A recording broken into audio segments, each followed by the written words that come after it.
La parole est à Monsieur Gilbert Collard pour 5 minutes.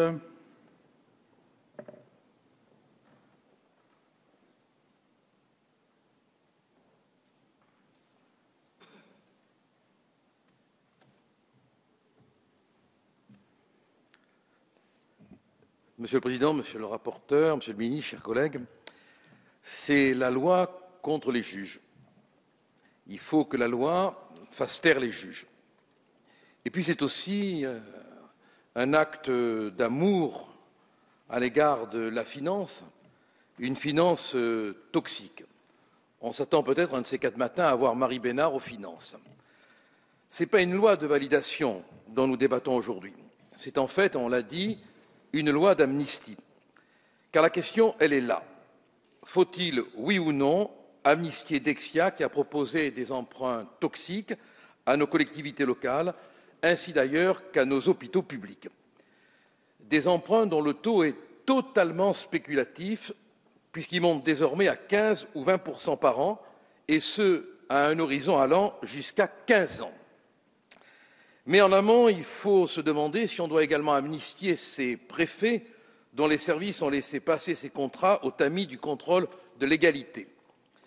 Et encore plus en amont, allons-nous également amnistier les 3 banques voyoutes, elles ne sont pas que 3, qui ont elles-mêmes financé Dexia pour ses financements à coup de swap et d'actifs inconditionnels, hautement spéculatifs et scandaleusement profitables.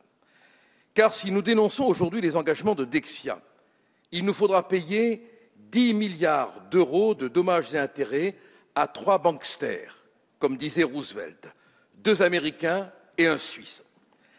Ces 3 banksters, dont le nom ne figure du reste pas dans les documents relatifs à votre projet. Dès lors, nous sommes obligés aujourd'hui de trancher entre 2 solutions. Soit nous appliquons l'article L. 313-1 du Code de la consommation.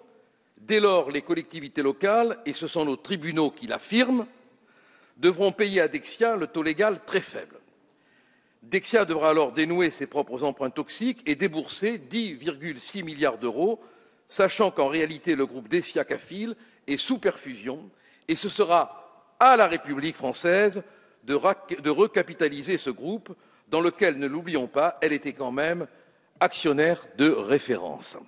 Soit, seconde branche de l'alternative, vous votez ce projet de loi indigne.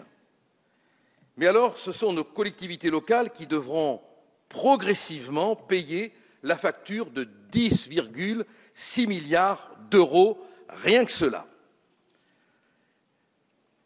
Demain, peut-être même plus, si les formules de calcul léonines continuent à gonfler les taux de leurs emprunts toxiques. Je suis, et il faut le dire, totalement défavorable à ce qui est une amnistie bancaire, à ce qui est l'amnistie de Dexia, car ce sont alors les finances locales qui vont durablement souffrir. Or, on le sait, on le voit, nos collectivités territoriales sont devenues les principaux moteurs de nos investissements qu'elles devront différer ou sacrifier. Or, l'investissement public local est le moteur de secteurs entiers des BTP et surtout des travaux routiers.